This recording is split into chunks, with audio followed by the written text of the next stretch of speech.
Report says the most common language spoken in Arizona homes after English and Spanish is Navajo.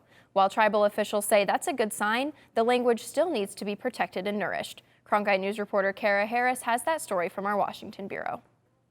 This is inside the Mother's Tongue 5th Annual Film Festival, which is a part of the Recovering Voices initiative, which is aiming to showcase Native voices. The exposure to these indigenous films wakes these people up. Baca, a Navajo filmmaker, says it's important for indigenous stories to be told and essential for their language to be shown accurately. I can write a paper, I can do an exhibit, I can do a public talk, but nothing is more powerful than a film in the words of a community. Native languages have struggled with adapting to the demands of the digital age. We're talking, an estimated, 400, maybe 500,000 Navajo folks.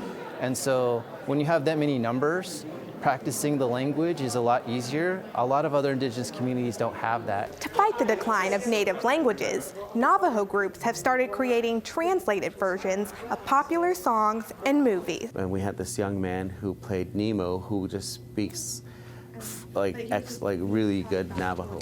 The Navajo Nation collaborated with Disney for a special rendition of Finding Nemo to encourage their youth to practice the language. I always heard my grandma say, meaning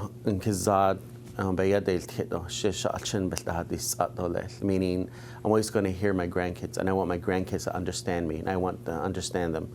Brown is working to create a Navajo lexicon commission that would be geared towards applying forgotten words to new terms used today. We make names for Bluetooth, for cell phones, for Wi-Fi. Brown pointed to the death in late January of Navajo code talker Fleming Begay.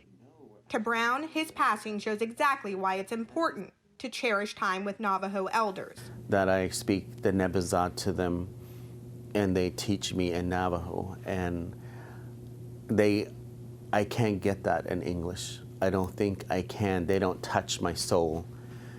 Public institutions have started offering native language classes. The more that we understand that this language preservation isn't about preserving so much as it is actively doing it. In Washington, Kara Harris, Cronkite News.